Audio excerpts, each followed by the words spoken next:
The topic that I chose for my speech is a current event, which is the Syrian Civil War.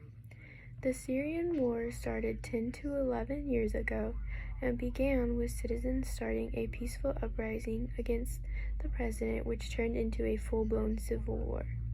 Citizens began the peaceful uprising because of things like high unemployment rates, corruption in the government, and a lack of political freedom from President Bashar al-Assad.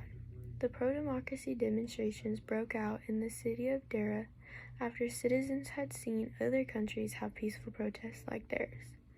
The difference between Syria and the other countries is the way they responded to the uprising. The Syrian government used deadly force to stop citizens who were doing nothing more than speaking the truth.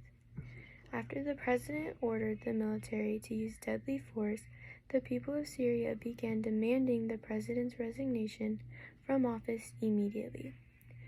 Citizens began to arm themselves to defend their loved ones from all the danger that stood outside their very own front doors. A quote from BBC says Mr. Assad vowed to crush what he called foreign-backed terrorism, BBC 4. After neither side backed down, it became an all-out civil war.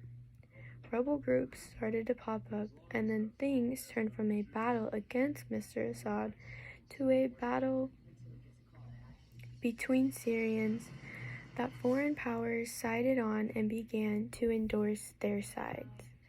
Along with foreign powers picking their sides, countries did too. For example, Russia sided with Mr. Assad and launched an air campaign for him.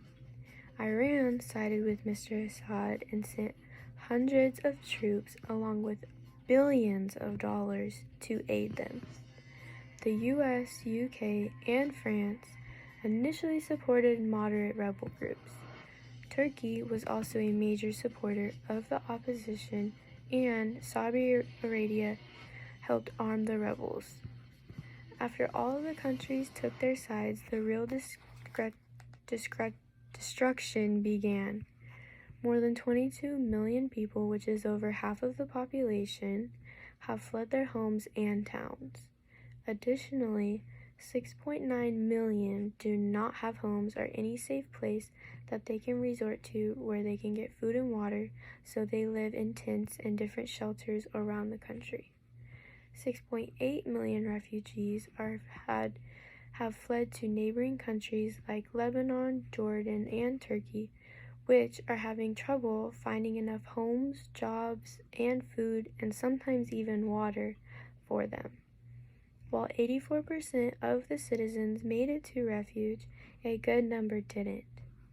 The United Nations has verified that at least 209,000 civilians and combats were killed between March 2011 and March 2021, but it has warned that it is an undercount of the actual number, BBC 7. When the United Nations reported 350,209, the Syrian Observatory for Human Rights, better known as the SOHR, reported 494,438 in June of 2021, and 159,774 of those were civilians. Every organization has a different number of casualties, but the bottom line is children and adults are getting killed in their own towns and even homes. As for the state of the country, currently, the government has regained control over the biggest cities in the country, but there are still big parts that are inhabited by rebel groups, jihadists, and the Kurdish-led SDF. My biggest question when starting the research for this speech was, will the war ever end? The answer I found from everywhere is that it doesn't appear to be stopping anytime soon. Since no one can agree on a political solution, they are deadlocked on a war, and there's nothing that neighboring countries or citizens can do to stop it. 9 rounds of UN-mediated peace talks, known as the Geneva II process, failed to make progress with President Assad apparently unwilling to negotiate with political opposition groups that insist he must step down as a part of any settlement that is to be made. BBC 41.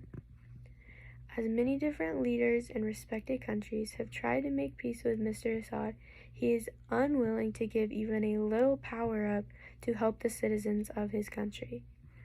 As the conflict entered its 12th year, Mr. Peterson asserted that a military solution is an illusion, and that a political solution is perfectly doable if the will is there. BBC 44. The quote shows that the military will never work as a solution, and that if Mr. Assad wanted peace or even a little less destruction in his country, they would be able to make a solution that benefited both sides.